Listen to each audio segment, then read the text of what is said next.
दोस्तों एक जमाना था जब अमैया मतलब श्रीनिवास तिवारी और श्रीनिवास तिवारी मतलब कांग्रेस हुआ करता था। जी हाँ, हम रीवा के अमैया की बात कर रहे हैं। रीवा में कांग्रेस पार्टी की पहचान ही अमैया से हुआ करती थी। अमैया मतलब श्रीनिवास तिवारी और श्रीनिवास तिवारी मतलब कांग्रेस। कई दशकों तक अमैया से कांग्रेस पार्टी का संचालन होता रहा, लेकिन पिछले कुछ दिनों से अमैया और कांग्रेस का आपस में साथ छूटते हुए नजर आ रहा था। कांग्रेस के कई कार्यकर्ता भीतरी टिकट वितरण की जानकारी से नाराज होकर इस्तीफा देने लगे। वहीं यह भी चर्चा आने लगी कि बहुत ही जल्दी स्वर्गीय श्रीनिवास तिवारी जी के नाती सिद्धार्थ तिवारी राज कांग्रेस पार्टी का दामन छोड़कर भाजपा में शामिल हो सकते हैं। लेकिन चल रही उठापटक के बीच अब निश्चित होने लगा है कि सिद्धार्थ तिवारी राज जी कांग्रेस के ही रहेंगे, वह भाजपा में नहीं जाएंगे। लेकिन अभी भी यह बात पूरी तरह से पुख्ता नहीं है।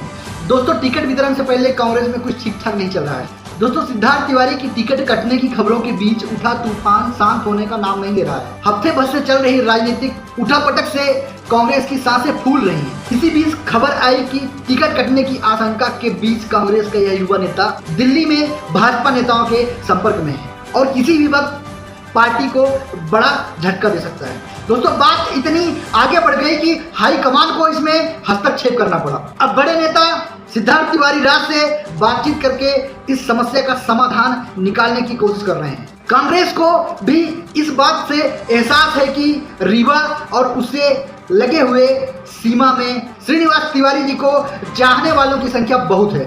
आज भी उनके समर्थक हर विधानसभा में परिणाम को बदलने के लिए सामर्थ्य रखते हैं। उनके उत्तराधिकारी राज की टिकट पर संकट को लोग राजनीतिक साजिश के रूप में देख रहे हैं। उधर राज ने जैसे ही अपने ट्विटर अकाउंट से कांग्रेस शब्द हटाया, इस बात की आशंका बलवती हो गई कि कभी भी पार्टी को छोड़ने का फैसला आ सकता है। राजधानी की मीडिया से भी ऐसी ही छनकर रिपोर्ट आ रही है। पूरे मामले पर पार्टी के वरिष्ठ नेता भी खुलकर बोलने को तैयार नहीं है। इस प्रकार सिद्धार्थ तिवारी खामोश हैं और अटकलें लगातार तेज हो रही हैं। जैसे ही त्योता से टिकट कटने की खबर आई, राज समर्थकों ने अपना इस्तीफा देना शुरू कर दिया। राजनीतिक गलियारे में जमकर इस घटनाक्रम की खूब चर्चा हो रही है। अटकलों का दौर जारी है। सबकी नजर सिद्धार्थ तिवारी राज के ऊपर है और उन्होंने पूरे मामले में चुप्पी साध रखी है। सिद्धार्थ तिवारी राज जिले से बाहर हैं और पूरी तरह मौन है। ना तो उन्होंने